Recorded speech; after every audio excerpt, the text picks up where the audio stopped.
Vă salut, oameni frumoși! Astăzi e luni, 20 iulie, suntem în Zaragoza, mă rog, în apropiere de Zaragoza, aici avem noi sediul la garaj.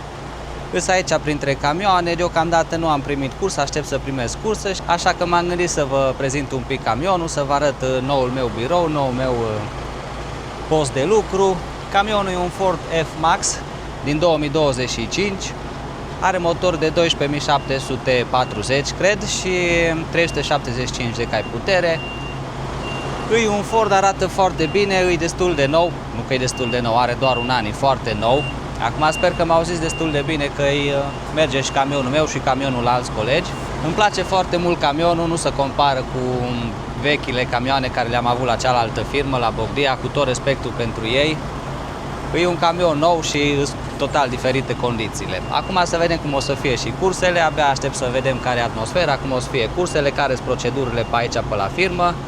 Deși în primă fază am zis că nu o să filmez foarte mult, acum în prima săptămână, din cauza că sunt foarte multe informații, foarte multe detalii, trebuie să fiu atent la multe lucruri, trebuie să mă obișnuiesc cu modul de lucru a firmei, să mă acomodez aici la nou lucru, să nu fac greșeli, asta e cel mai important pentru mine și am zis că nu filmez inițial, dar acum dacă tot stau aici în parcare, am zis că hai totuși să fac un videoclip, să vă prezint camionul. Camionul, v-am zis, are abia un an de zile. Aici are două lovituri, cred că se vede pe filmare. Mi-au spus că o să-l băgăm la reprezentanță să schimbe plasticele astea de aici. E singurul defect care îl are camionul. Totul este în regulă, totul e bine pus la punct. Prima impresie despre firmă e de nota 10. Mi-a plăcut felul în care se comportă oamenii, felul în care vorbesc cu oamenii și deocamdată totul mi se pare foarte ok. Cam așa se prezintă camionul. Camionul e înmatriculat în Alba Iulia. Luna viitoare chiar o să am o cursă de România să mă duc să-i fac ITP-ul la camion. Lângă mine este un Ford. Aici mai sunt ceva Iveco și multe DAF-uri. Camioanele astea de aici sunt DAF-uri și acolo și acolo. Alea roșii sunt de vânzare. Dar așa se prezintă camionul meu, aici sunt loviturile, urmează să mă duc la reprezentanță, așa se prezintă din partea asta camionul. Camionul e impecabil, la un an de zile n-are cum să fie altcumva, în afară de lovitura aia din partea dreaptă a camionului, totul e perfect. Nu știu dacă m-au zis că merg amândouă camioanele, și camionul meu și camionul din stânga, dar un lucru care l-am observat, e foarte înalt Fordul ăsta. Uite-te cât de înalt e, aici e fața mea, la nivelul ăsta. Deci abia ajung până la scaun. Să vă faceți o idee, am pus camera aici pe preș și uite-te ce mic sunt eu pe lângă Ford. E foarte, foarte înalt, să vedeți mai exact. Cam așa se prezintă. E foarte, foarte înalt aici. Gata, am intrat în camion, scuzați gălăgia de afară, dar merg camioanele care n-au climă de staționare. Stau cu motorul pornit să meargă AC-ul, pentru că astăzi aici sunt 40 de grade, am văzut. Trebuie să vedem câte sunt acum la ora asta. E foarte cald afară. Aici lângă garaj este și un restaurant propriu, Braseria Marimantes. E foarte bună mâncarea, am mâncat și ieri, am mâncat și astăzi, ceafă cu cartofi prăjiți, sunt mici, sarmale, ciorbă de burtă, este mâncare românească. Chiar e foarte bună mâncarea. 42 de grade arată astăzi, acum sunt doar 34 de grade, nu știu dacă se vede foarte bine. Să vă prezint așa un pic camionul, o să vă arăt bordul, o să vă arăt scaunele, dulapurile, tot ce ține aici în camion, tot ce am eu aici la camion. Eu am ajuns sâmbătă seara, am mers direct cu colegul care chiar e aici jos, care se ocupă de acte și de camioane, să le primească, să facă acte, documente. M-au așteptat la aeroport, băiat foarte de treabă. Deocamdată toți oamenii pe care am întâlnit aici la firmă sunt de nota 10 și n-am decât respect pentru ei și chiar mi se pare foarte ok. Deci prima impresie contează foarte mult. Dacă te simți așa cumva ca și acasă și toată lumea e ok cu tine, deja lucrurile cumva merg de la sine. Dacă mergi într-un loc și lucrurile sunt aiurea și te ia cineva urât și cu vorbe urâte sau ceva, din prima lucrurile merg greșit, nu? Aici v-am spus, am vorbit cu șeful la telefon, șeful se ocupă de angajări. Mi-a spus că mă așteaptă cineva la aeroport, exact așa o și fost. Am fost singurul care am ajuns sâmbătă seara cu avionul ăla, doar după mine au venit la aeroport. Când am ajuns aici, am întrebat dacă vreau să venim prima dată la camion sau mergem să facem ceva cumpărături, pentru că și eu am zis că vreau să fac cumpărături și colegul și încă un băiat vrut să facă cumpărături, așa că am zis că mergem prima dată la cumpărături. Mi-am făcut cumpărături din prima zi când am ajuns. După care am venit la camion, am primit camionul, am primit Fordul ăsta. Uite, colegii sunt în echipaj, văd că pornesc la drum cu un DAF. Mă bucur foarte mult că am primit camionul ăsta, chiar îmi place foarte mult, e întreținut bine, în afară de lovitura aia, care oricum îți două plastice, se repară la service, ne bagă la reprezentanță, oricum trebuie să-i facem și ITP-ul, cum am zis. Mă bucur foarte, foarte mult că am primit camionul ăsta. Întotdeauna am fost curios să văd cum arată un Ford. Pe din afară, când vedeam camioane prin parcare Ford, chiar eram curios să văd cum arată în interior. N-am avut niciodată ocazia să văd cum arată un Ford în interior. O să fie o experiență nouă, îs curios și eu tot, și cum merge camionul. Acum doar aici în parcare am avut tangențe cu camionul, aici am dormit.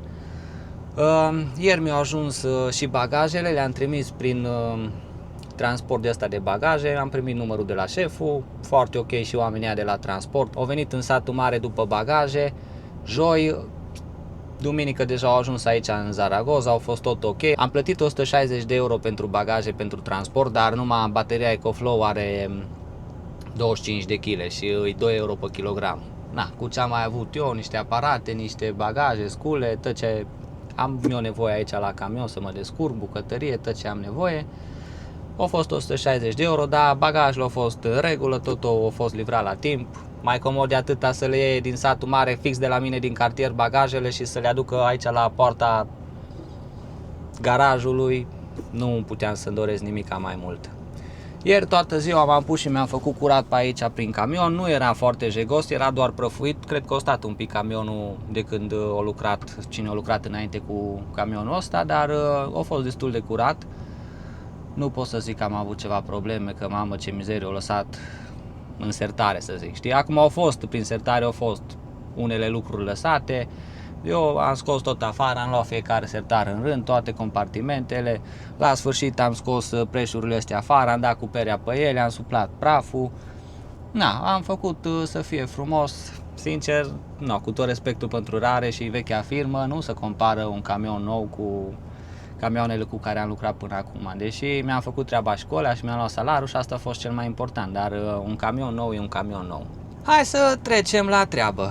Care parte să vă prezint? Partea asta de volan prima dată. Aici în partea dreaptă, pe scaunul din dreapta, mi-am pus bateria EcoFlow, am și Starlink-ul conectat. Am vrut să fac un videoclip din satul mare despre Starlink când îi fac unbox-ul, când setez antena și toate chestiile astea, dar n-am mai apucat, că a fost așa un pic pe fugă timpul și asta este. Vă arăt acum care e situația cu Starlink-ul și cu bateria EcoFlow, că mi-am adus și bateria EcoFlow, chiar am nevoie de ea.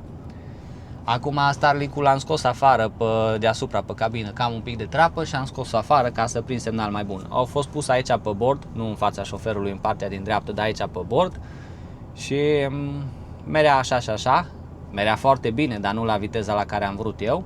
Când am scos antena sus, s-a triplat viteza de descărcare și de încărcare, deci merită toți banii. Iar când o să fiu oprit întotdeauna, o să o scot aici afară pe trapă și nu o să am probleme. Hai să vă prezint un pic camionul. Și începem din partea stângă a camionului, biroul șoferului. Cam așa se prezintă noul meu birou. E super, mie îmi place foarte mult cum arată, totul e nou, un an de zile, nu-i uzat, nu-i jerpelit, tot arată grozav. Scaunul șoferului arată impecabil, că și așa au zis Alex și Ruxandra, abonații care au venit să-mi cumpere mașina, că husa aia ce o aveam la manul alb, care era ruptă pe aici pe undeva, îi deranja foarte tare, le fura privirea când filmam. Acum scaunul arată impecabil, e din piele Alcantara sau cum se numește, când mă pricep. Are mai multe butoane să reglez poziția, exact cum are scaunul ăsta din partea dreaptă, așa are și scaunul șoferului, foarte multe reglări, să poți regla spătarul mai în sus, mai în jos, la spate cum să-ți vină din butoanele astea, dacă vrei pernele de aer, să se ridice, să nu se ridice, foarte multe opțiuni. Așa se prezintă volanul și bordul camionului. E foarte mișto, e foarte fain. Are oglinzi din astea vechi, nu sunt camere, cum au DAF-urile alea de acolo din față, ei au camere. Eu am oglinzi din astea și sincer îmi place foarte mult că am oglinzi. Aici în partea de geamuri e foarte simplu, reglez geamurile, butoanele, să blochez ușile. În partea stângă avem chestii legate de lumină, am bec în spate, dacă e noapte și vreau să cuplez, o să se aprindă becul în spatele camionului, să pot lucra, să pot cupla. Așa se prezintă volanul și îmi place foarte mult. Aici sunt comenzile de volan, să umbli prin meniu, informații despre camion, foarte multe opțiuni are camionul, îți dai seama, e nou. Camionul ăsta o să facă el singur toată treaba. Pe aici prin meniu am tot felul de informații care am nevoie. Aici o să-mi arate perioada mea de condus după ce o să bag cardul. Aici despre camion, sarcina posie, infoeșapament, informații despre motor, axe, presiunea în anvelope, foarte multe detalii importante, presiunea aerului, foarte multe setări, dotări, asistență, să mă ajute la drum, tot felul de lucruri. Astea acum o să le mai descoper și eu pe drum. În partea stângă avem pilotul automat, bineînțeles comenzile pentru casetofon. Aici avem frâna de mână, schimbătorul e aici lângă volan unde e și retarderul. Dacă băgăm în spate, avem și cameră de dat în spate. Dacă scot din spate, trece înapoi la comenzi. Aici mai avem câteva butoane, aici e butonul de avarii. Aici în tabletă iar avem sistem audio, telefon, o să-mi conectez telefonul meu, avem și navigație. Am văzut că merge destul de bine, mai bine, acum n-am băgat o adresă sau ceva, dar am văzut că funcționează, e așa de fel. Când am venit la camion era pe limbă turcă, acum nu știu cine a lucrat pe navigația asta și a folosit limba turcă. Aici oricum am pus GPS-ul meu, Navitrack-ul, așa că o să-l folosesc cel mai mult, mă gândesc. Mai avem aici la caracteristici, avem un mod de iluminat, de aici pot da comandă la tot ce înseamnă lumină în cabină. Aici în partea stângă, în partea dreaptă, doar aici în față. Lampă cupolă, dacă apăs aici se aprind becurile de sus. Acum nu se vede foarte bine pentru că e lumină afară, dar luminează foarte tare. Avem și lumina ambientală, o lumină albastră, așa e doar lumina albastră ambientală, când e noapte se vede foarte frumos. Mai avem setări aici, tot felul de setări pentru cameră, pentru telefon, pentru ecran, tot felul de chestii. De-aia e foarte mișto partea asta de tabletă. Aici avem comenzile de climatizare, butonul să ne țină camionul în rampă când pornim de pe loc. Aici avem brichetă, asta e de 12 volți, 20 de amperi, asta e de 24, așa că am băgat aici la încărcat și am băgat bricheta aici. Aici mi-am pus două cabluri care le foloseam și în camionul celălalt pentru telefon, tabletă sau chestii din astea. Aici în partea dreaptă am pus tableta mea și aparatul de taxat drumul, care l-aveam și în celălalt camion. Noi atunci îl foloseam doar pentru Slovacia, Ungaria și Polonia. Acum asta o să îl folosim în toate țările. Nu-mi place să fie foarte aglomerat aici, dar de cablurile astea am nevoie să-mi încarc telefonul și o să mai încarc și camerele și așa. Aici loc de cafea, de pahar. Bineînțeles o să scot partea asta de izolat, dar am lăsat-o ca să prind cablurile astea, știi, să nu stea împrăștiate pe aici. N-aveam altundeva pe unde să le dau și le-am dat pe acolo prin partea dreaptă, pentru aparat și pentru GPS. În bricheta asta am pus asta care scoate două locuri de încărcat ca să mă descurc acolo. Aici avem două sertare în partea de jos. În primul sertar mi-am pus lucrurile de la cameră, accesoriile și astea ce să le mai folosesc, o pereche de ochelari. În al doilea sertar agenda, portofelul, bineînțeles Nivea, că am nevoie de strugurină, un parfum, un pachet de gume. Aici avem o din asta de țigări, o scrumieră, nu o să o folosesc. Mi-am luat un pachet de gume, mai am o strugurină și aici. Și cam așa se prezintă partea din dreapta a camionului, scaunul pasagerului. Aici am rola de hârtie, care te mai ștergi pe mână, mai ștergi geamurile sau ceva, mi-mi place să fie întotdeauna la îndemână.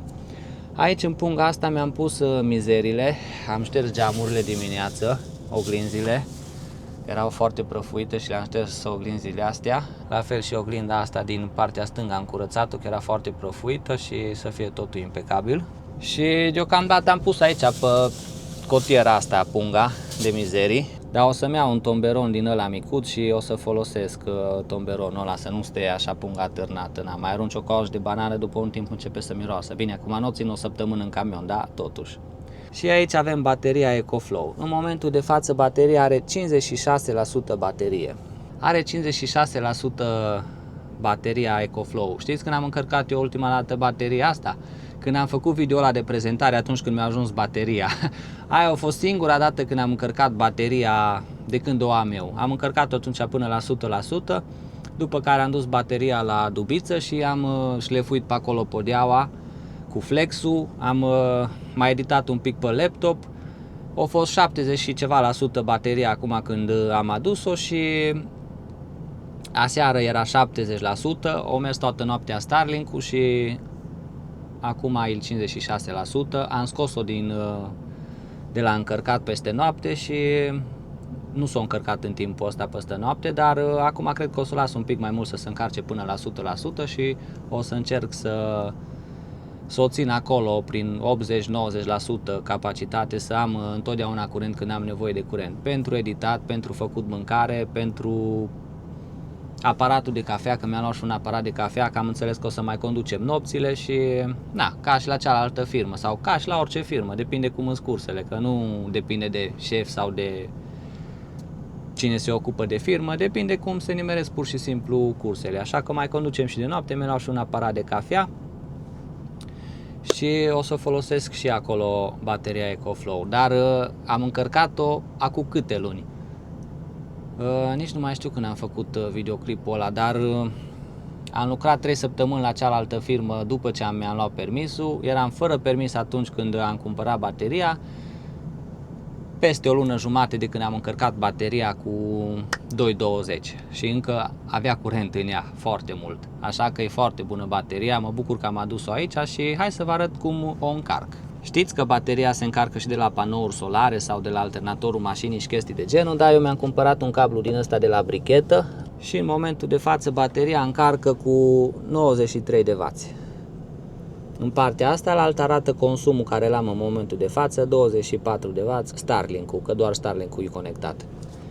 Și foarte bine am aici locul ăsta de brichetă, am dat prin spate după scaun și l-am băgat în spate în EcoFlow. Eu nu aveam nevoie de tot cablul ăsta acum, dar e foarte avantajos să fie așa de lung.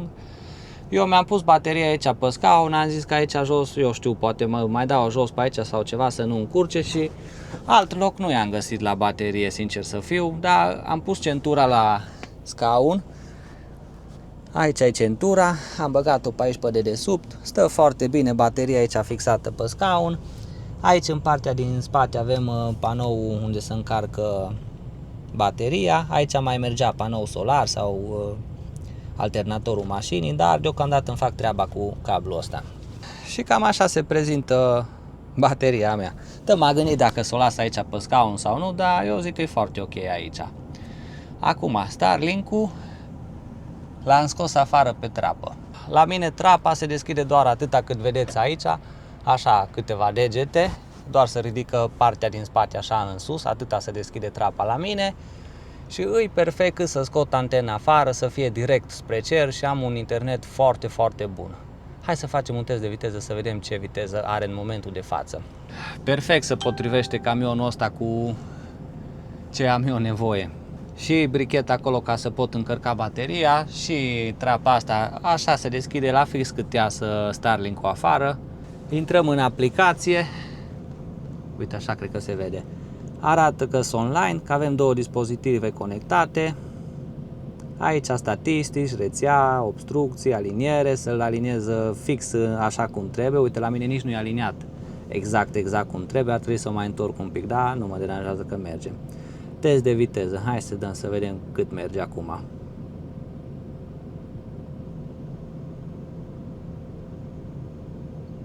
Câteodată merge mai bine, câteodată merge mai rău, acum depinde de sateliți, de vreme, de sateliți, dacă sunt copaci, alte lucruri care bruiază semnalul. Pe descărcare are 179 de MB pe secundă, pe încărcare are 49 în momentul de față. Merge foarte bine, îți mulțumit, chiar e foarte, foarte ok. Când o să pornesc la drum sau când e vreme mai rea, bag antena înăuntru, am pus-o aici în parbriz și aici o mers foarte bine, dar na, ca să încarc un videoclip sau ceva, o să o las acolo afară și o să meargă perfect. Acum oricum o să folosesc internetul ăsta mai mult când o să stau oprit, știi? Hai să vă arăt acum și compartimentele de sus, să vedeți cum mi-am aranjat eu pe aici, pe la camion. Aici, deasupra șoferului, bineînțeles, avem tahograful. Aici mai avem două butoane, ăsta e pentru trapă și ăsta e ca să las parasolarul ăsta în jos sau să-l ridic mai în sus. Aici sus, deasupra șoferului, ca de obicei, compartimentul cu acte, documente, ștampilă, tot ce am eu nevoie aici să mă descurc să fac treabă la firmă, să fie tot în regulă. Camionul ăsta mai are două compartimente aici sus și are și locul ăsta aici de depozitare. Aici, ca de obicei, în partea stângă, îmi pun șervețelele în caz că vreau să mă șterg pe mână sau ceva când conduc să-mi fie la îndemână. Mai am un mirositor de ăsta de mașină, pungi, în caz că am ceva mizerie sau ceva să arunc mizeria. Aici în partea dreaptă am depozitat mai multe saci menajeri, mai multe pungi, șervețele umede, un pachet nou. Mai am și un gel de duș aici, cafea, pastile din alea de băgat haine la spălat când o să ajung în parcare și o să mă duc haine la spălat. În compartimentul ăsta de aici mi-am pus câteva lucruri, aparatul de cafea, o cană, chestii de la cameră, nu am foarte multe lucruri aici. În compartimentul ăsta, la alta aici mi-am pus lucrurile de igienă, de baie, prosoape, parfum, gel de duș, asta chiar a fost aici în camion, sincer, deodorant, pastă de dinți, apă de gură, alt deodorant, ăsta de barberit, chestii de igienă personală. Aici sus mi-am pus cutia de la navigație și așa se prezintă patul deasupra mea. Eu dorm aici jos, cam așa se prezintă și patul. Mi-am adus lenjeriile mele, am pus o pătură peste pat. Acolo e pătura cu care mă învelesc peste noapte. Și aici în partea de sus, în patul de sus, bineînțeles că e spațiu de depozitare aici, că altcumva nu ai cum. Și aici mi-am pus ghiozdanul, aici am un air fryer, o să mai fac de mâncare la el, de asta am adus și bateria. Cutia de la Starlink, ghiozdanul cu care o să mă duc la duș. În punga asta verde am lucrurile de bucătărie, ceva oale, o tigaie, chestii de genul. Aici am laptopul, mai am o pătură, trepiedul de la cameră și aici în partea de sus mai avem niște compartimente care dacă apes se deschide. Eu mi-am băgat aici hainele. În compartimentul ăsta din partea dreaptă mi-am pus hainele mai lungi. În compartimentul de la mijloc mi-am pus tricouri și pantaloni scurți. Și aici în partea din stânga mi-am pus tot felul de lucruri, mărunțișuri, ce le mai am eu, o lanternă, chestii care nu le folosesc zi de zi, dar poate o să am nevoie de ele. Aici, în partea de jos, mai am frigiderul. Atâta se deschide frigiderul. Am un capac aici. Și aici, bineînțeles, mâncare. Frigiderul e destul de adânc, chiar dacă în videoclip pare mai mic. E doar o palmă, dar bagi mâna încolo și e foarte adânc așa pe înălțime, știi? Am foarte multe lucruri aici. Am și fructe, am și apă, mi-am luat și de mâncare pe aici prin frigider. Deocamdată nici n-am mâncat nimica de aici, dacă am avut, uite, am lapte, chiar o să mănânc niște cereale cu lapte. Chiar pot să pun, am aici în spatele scaunului din dreapta două plastice care separă compartimentul din partea dreaptă, care e congelator, de partea din stânga. Dar acum era foarte cald când am ajuns eu și am zis că până se răcește un pic, îl las așa deschis tot, ca să se răcească bine. Uite, chiar arată și pe capac că aici în partea asta e congelator și partea asta la altă e frigider. Așa se prezintă frigiderul. Pe jos este o mochetă de asta de la Ford. Am suflat praful, am scos-o afară, am bătut-o de praf, am periat-o cu o perie și arată destul de ok. Și cam ăsta e camionul meu. Bineînțeles, patul se poate ridica. Patul are o tijă aici care ține patul ridicat, dar acum am pătura și perina și nu pot să deschid complet. Aici, în partea dreaptă, mai am alimente, niște cereale, apă, bidonul de apă să mă spăl pe mâini. Aici jos am ulei, de asta de vase, ulei de măsline, muștar. Am un carton care o să-l folosesc să nu bată vântul dacă îmi fac ceva de mâncare. Și sub el am tot felul de scule, de bocanci de lucru cu fier, cală, furtuni de umfla roțile, tot felul. Aici ai chestii de camion.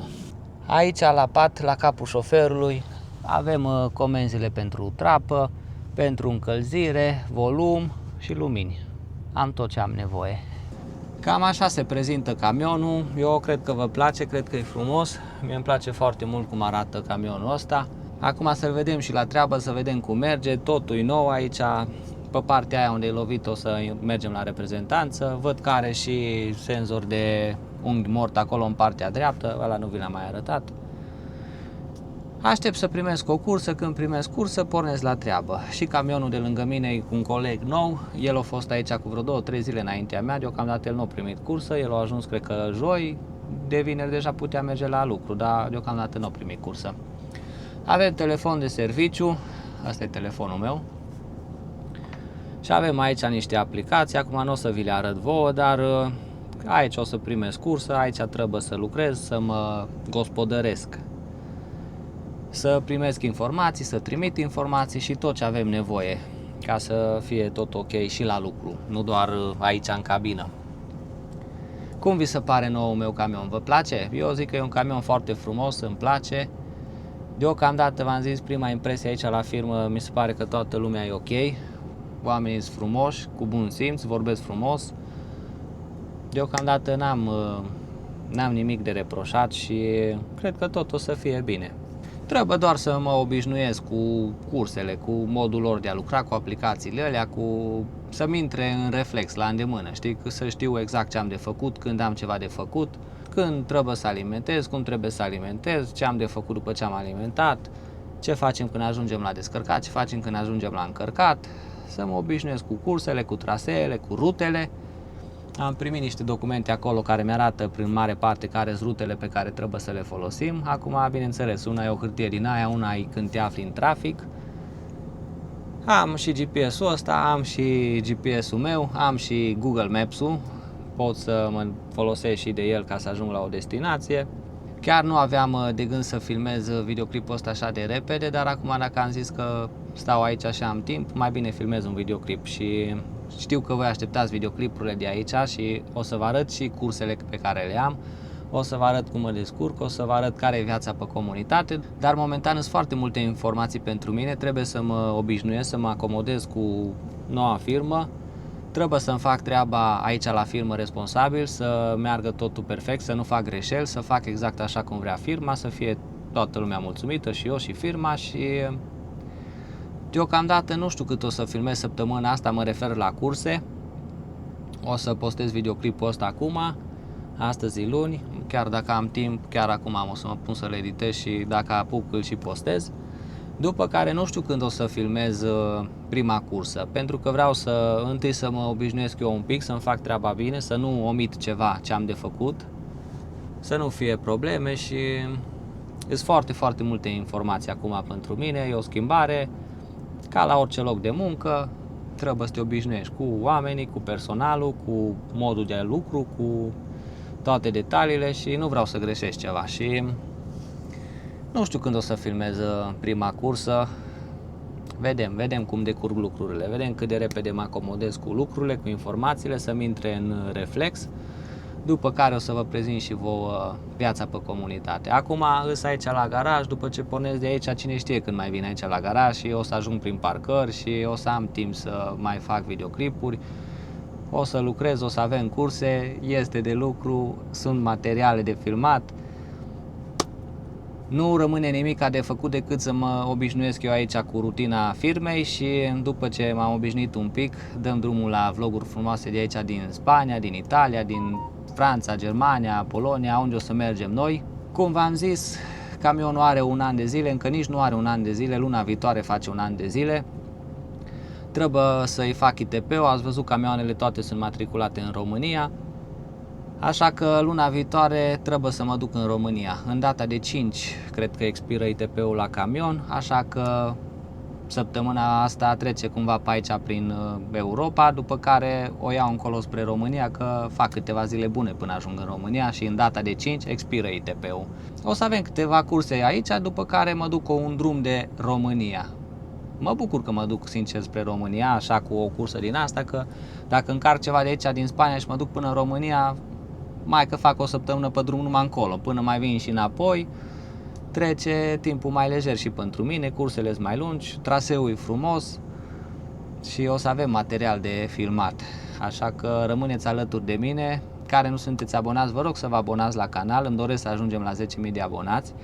Totodată vreau să vă mulțumesc pentru toate mesajele frumoase pe care le-am primit atunci când v-am spus că o să vin pe comunitate. Am primit multe mesaje frumoase, atât în comentarii pe YouTube, pe Facebook, am mai primit mesaje și pe Instagram. Am primit foarte multe mesaje frumoase de la voi și mă bucur că ați fost entuziasmați să vedeți care o să fie treaba aici pe comunitate. Mă bucur de reacția voastră frumoasă și foarte multe mesaje am avut din partea voastră. Vă mulțumesc la toți.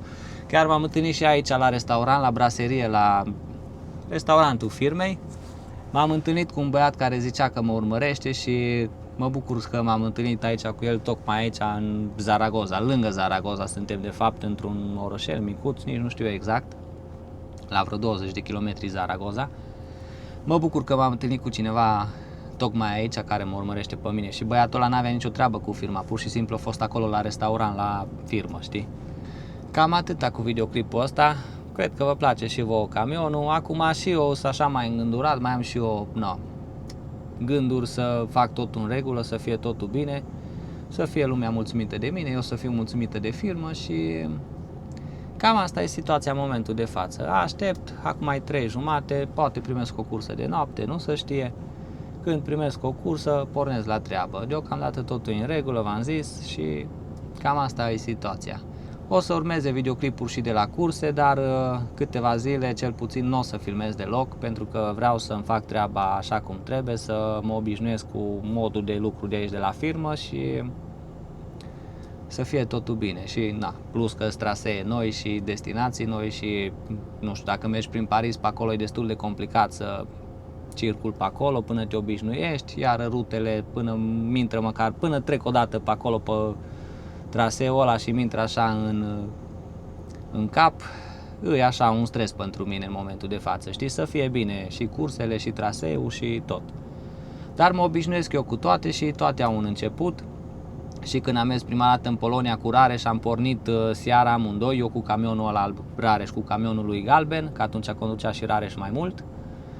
Și povesteam cu el prin stație, aici nici stație nu avem. Povesteam cu Rareș prin stație, am condus și toată noaptea din România până în Polonia și Rareș, aici face în stânga, aici face în dreapta, aici ții tu cont că trebuie să mergi înainte, aici ai nu știu cum și eram în capul meu, oprește-te că oricum nu mai reții nimica, știi? Dar după aia așa treptat, lucrând și trecând pe acolo pe trasee, am învățat traseele și mi-a venit în cap, aici stai că o zis Rareș că așa trebuie să facem, știi? La fel o să fie și aici, o perioadă, o săptămână, două, e mai așa de acomodare, mai dificilă. După care tot o să vină de la sine, o să îmi intre în rutină, o să îmi intre în reflex și o să fie totul bine. Eu așa cred că tot o să fie bine și deocamdată îți mulțumim de ce am găsit aici, asta e cel mai important. Mulțumesc dacă te-ai uitat la videoclipul ăsta, mulțumesc pentru toate mesajele frumoase. Dacă nu ești abonat, te rog să te abonezi să ajungem la 10.000 de abonați. Am făcut și un an de YouTube, la mulți ani nouă, la mulți ani mie, la mulți ani canalului meu, la mulți ani vouă. Fără voi nu ajungeam să am un an de YouTube.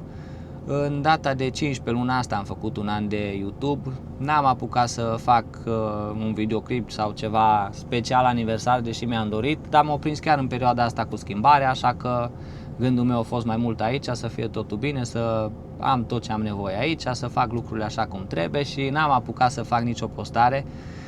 Am vrut să fac ceva videoclip mai special, am vrut după aia să fac altfel de videoclip pentru un an de YouTube. Deocamdată n-am făcut nimica, o să încerc să fac ceva special cu ocazia asta că avem un an de YouTube, dar urmează să fac și videoclipul ăla. Dar totuși avem un an de YouTube. La mulți ani la toată lumea, vă mulțumesc la toți că vă uitați la videoclipuri, că urmăriți videoclipurile cu interes. Acum sunt sigur că o să urmăriți cu și mai mult interes videoclipurile astea de aici de la camion. Mai am un singur videoclip din România, încă aseară când m-am pus în pas stăteam și mă gândeam, oare să-l mai postez, să nu-l mai postez, pentru că e tot o cursă de București, dar spre Satul Mare de data asta.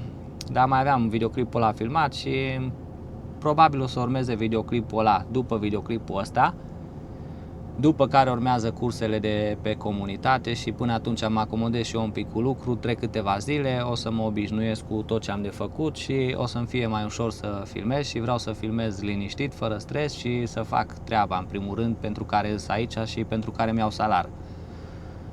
Așa că, nu știu, vedem, ori mai urmează un videoclip din România, ultimul, ori urmează videoclip nou de pe comunitate de aici. Ne-am adunat și 9000 de abonați, am ajuns la 9000 de abonați, mai este doar un pas să ajungem la pragul de 10.000 de abonați. Vă mulțumesc la toți din suflet, chiar n-am cuvinte să vă mulțumesc pentru toată susținerea asta frumoasă pe care o am din partea voastră. Sunteți minunați și să ne vedem cu bine. Mulțumesc că te-ai uitat la videoclipul ăsta, fii prun bun!